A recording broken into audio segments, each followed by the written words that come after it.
Shalom Uvracha, bonjour à tous.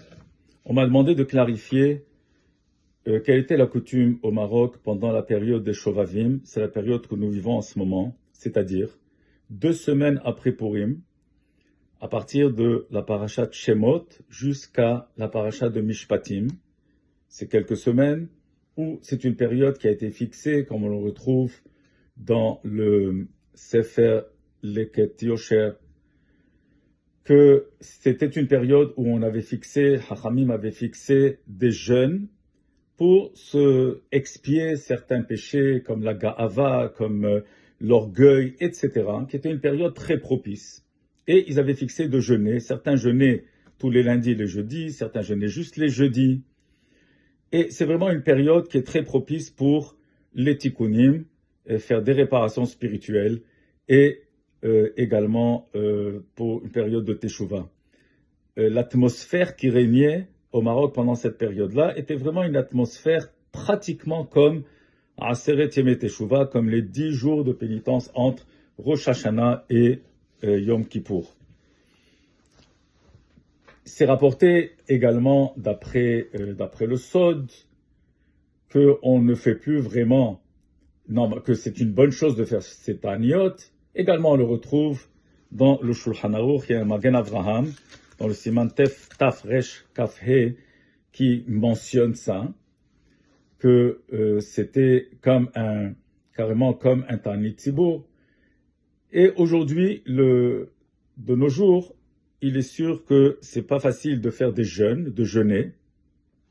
Au contraire, c'est compliqué, on jeûne que les ta'aniyot tzibur qu'on est obligé de jeûner. Alors, le Gaon de Vilna a conseillé de remplacer ces ta'aniyot en faisant un ta'anit dibour, c'est-à-dire de se priver de la parole pendant une journée ou quelques journées. Alors, je reviens sur la coutume au Maroc. Donc, j'imagine que la coutume était même avant le Gaon de Vilna, puisque ça fait très longtemps qu'il y avait cette coutume de jeûner le dimanche, qui était de faire ta'anit adibour, d'organiser un ta'anit adibour dans les synagogues, le dimanche, qui était le lendemain de Shemot, ou ceux qui ne pouvaient pas, peut-être une semaine plus tard, mais en général, tout le monde faisait ça le dimanche, le premier dimanche des Shovavim, de la période des Shovavim. En quoi consistait cette journée? Alors, pourquoi le dimanche? Parce que c'était la journée où les gens ne travaillaient pas, où ils avaient la disponibilité de venir. Alors, ils faisaient bien sûr Tefilat Shahrit, et après Shahrit, tout de suite, on commençait la lecture du Sefer Tehillim, qui se lisait 3 fois. 3 fois le Sefer Tehillim, ça prenait toute la journée. Bon, on comprend que c'est en hiver, donc les journées étaient plus courtes, mais on arrivait à finir 3 fois.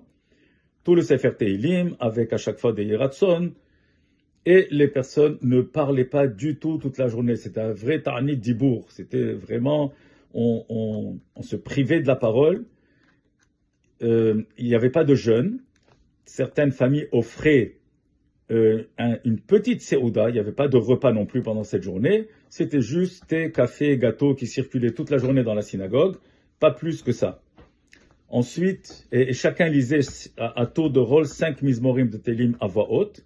C'est pas que tout le monde faisait tous les Tehillim ensemble ou qu'on partageait. Pas du tout. Le Tehillim se faisait vraiment à la seder. Mizmor par mizmor. En ordre, mizmor par mizmor. Chacun lisait 5 mizmorim. Et à la fin de chaque sefer, il faisait Kaddish, il faisait le Yeratson qu'il fallait. Et ensuite, on reprenait. Et comme ça, on complétait 3 fois le sefer Tehillim.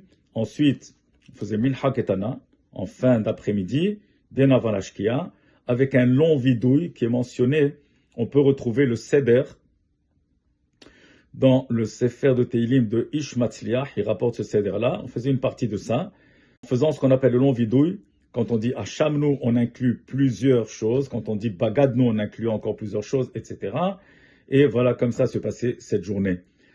C'était une journée aussi de Tzedakot. Les pauvres tournaient toutes les synagogues et ramassaient des tzedakot, on donnait des tzedakot vraiment tout au long de la journée. C'est comme ça que se passaient les Shovavim.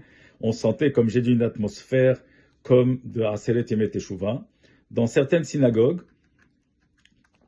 où ils faisaient pas beaucoup de synagogues, où ils faisaient Mincha Arvit ensemble, bien avant la Shkia, il y avait des Talmidei Chachamim qui lisaient le Zohar. Pendant toute la période des Shovavim, ils lisaient à la Seder le Zohar, et comme ça, ils complétaient, en tout cas, certains Sfarim dans le Zohar pendant la période des Shovavim. Alors, on prie à Kadosh Baruch Hu que vraiment cette période soit également une période qui soit propice et qu'on en profite, qu'on fasse les bonnes choses pour nous permettre de faire les tikkunim qu'il faut également de nous améliorer.